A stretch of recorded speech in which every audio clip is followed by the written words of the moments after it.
আসসালামু আলাইকুম প্রিয় দেশবাসী। আমরা দেশটা স্বাধীন করছি যে মাত্র আজকে 20 দিন। যারা বর্তমানে রাষ্ট্রীয় দায়িত্ব নিছে, রাষ্ট্রীয় দায়িত্বটা যে বুঝে নিছে, এটা বুঝে নিতেও লাগে 1 মাস 2 মাস সময় লাগে। মাত্র এখন দেশ স্বাধীন হয়েছে যে বাইরে যে রাষ্ট্রটা বুঝে নিছে মাত্র 20 দিন সময় হয়েছে, 20 দিন। কিন্তু বিভিন্ন দলে বা বিভিন্ন সংগঠনে কি দাবি নিয়ে নামে, কি দাবি নিয়ে এরা নামে। বর্তমানে বাংলাদেশে তো কোনো সরকারে নাই। যারা দায়িত্বটা নেওয়া হয়েছে এরা খনিকেল্লায় দায়িত্বটা এদেরকে দেওয়া হয়েছে। এতে এখন যে আনসার বাহিনীরা যে আন্দোলনে নামছে, কিন্তু এদের কথা বা এদের বডি ল্যাঙ্গুয়েজ বা এদের আন্দোলনের যে ল্যাঙ্গুয়েজ, এটাতে বোঝা যায় যে এরা আমলিক ফন্তির লোক। এদের থেকে আমলিকের গন্ধ আইতেছে, এরা আমলিকের ইন্ধনে এগুলা করতেছে। আসলে যারা আনসার বাইরে আছেন এরা তো আসলে আমার যা বুঝেছে, এরা কিন্তু মানে মেধার মাধ্যমে চাকরিটা পায় না।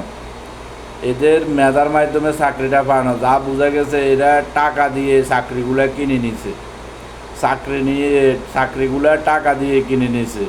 তো বর্তমানে যারা বাংলাদেশের দায়িত্বে আছেন এদের কাছে অনুরোধ জানাইতেছি, আপনারা এদেরকে তালিকা করে এদের এগুলা জাস্টিফাই করে দেখবেন আসলে কি এরা মেধার মাধ্যমে চাকরি পাইছে, নাকি আমলিকের মামু খালুরে টাকা দিয়ে এরা চাকরির মধ্যে জয়েন করা হয়েছে।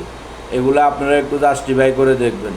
আর নইলে আগের যে আনসার বাহিনী আছে এখান থেকে ছাঁটাই করে করে নতুন করে আনসার বাহিনী গঠন করা হোক।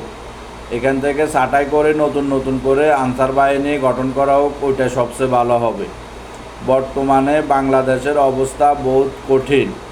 যারা বাংলাদেশের বর্তমানে দায়িত্বে আছে এরা এগুলা সুন্দর মতো সাজাইতে অনেক সময় লাগবে। এমনকি বর্তমানে বিভিন্ন জেলার মাধ্যমে বন্যার কারণে অনেক ক্ষয়ক্ষতি হয়েছে, অনেক কোটি টাকার ক্ষয়ক্ষতি হয়েছে বলার বাইরে।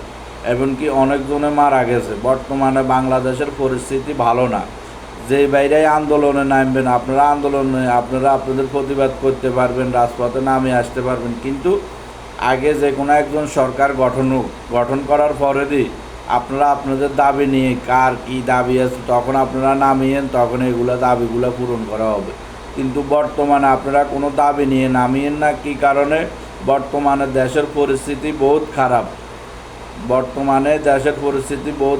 বর্তমানে যারা দায়িত্বে আছে এরা ক্ষণিকের জন্য এই রাষ্ট্রীয় দায়িত্বটা নিছে।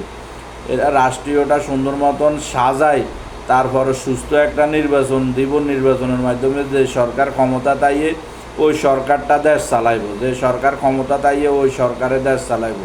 তার মানে আপনারা ধৈর্য হারাইয়েন না, আপনারা অপেক্ষা করেন যে কোনো মুহূর্তে নির্বাচন হবে, সরকার গঠন হইবার পরে আপনারা আপনাদের দাবিগুলো নিয়ে আপনারা তখন রাজপথে নেমে আসিয়েন। এখন বর্তমানে কোনো দাবি নিয়ে আপনারা রাজপথে নামে আসার দরকার নাই। বর্তমানে দেশটা একদম বিপদে আছে বলার বাইরে।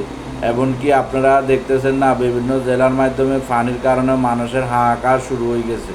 তা আগে এগুলো মোকাবেলা হোক, পরে আপনাদের কী দাবি এগুলো সরকার গঠনের পরে এগুলো আপনারা দেখিয়েন। বর্তমানে এরা কোনো রাজনৈতিক দল নয়, এদেরকে দেশটা হ্যান্ডওভার করা হয়েছে ক্ষণিকের সময়ের জন্য। যতদিন তাই সুন্দরভাবে নির্বাচন না দিব, যতদিন তাই দেশটা সুন্দর মতন না সাজাইব, ততদিন তাই এদের কাছে থাকবে। এরা যত তাড়াতাড়ি পারুক এরা দেশটারে সাজায় সুন্দর মতো একটা নির্বাচন দিব, তারপরে যে সরকার ক্ষমতা তাইয়ে ওই সরকারের কাছে দেশটা হ্যান্ডওভার করব।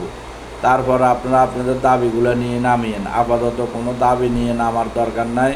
দেশের পরিস্থিতি বহুত খারাপ, দেশের পরিস্থিতি বহুত ভয়াবহ।